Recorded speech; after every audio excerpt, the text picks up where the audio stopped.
In Earth and Economics, there's a push for a carbon tax to address climate change while promoting economic growth. Will it work? Here to explain is Alex Flint, the executive director at Alliance for Market Solutions. So why are you pushing a carbon tax? Angie, I bring a sort of a conservative right-of-center perspective to climate change, very consistent with what businesses are thinking, acknowledging that climate is a really serious problem. We're going to have to transform the economy to address it.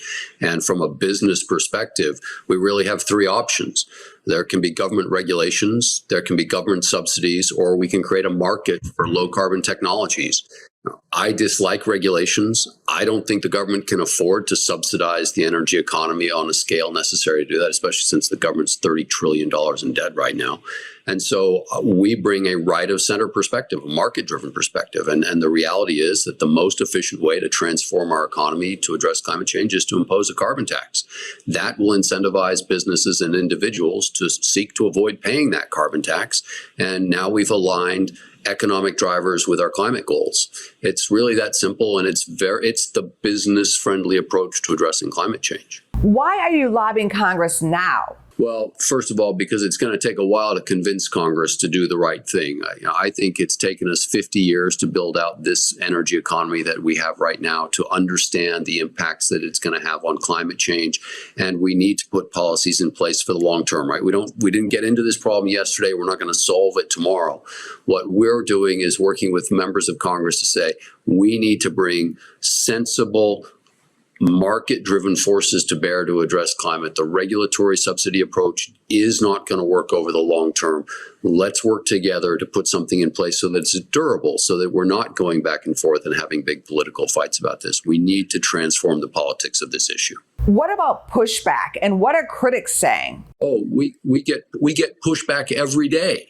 I mean, but I believe that in the end that this country will do the right thing. I mean, this is a country that is comfortable taking on big challenges and is able to demonstrate leadership both here and around the world. So right now, we do not have adequate climate policies in place.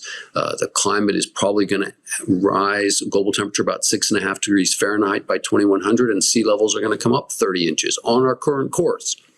So today, we have not put in place responsible climate policies. But will we, as the problem becomes more severe, clearer to people, as hurricanes get more intense, there are bigger wildfires, the political pressure will grow.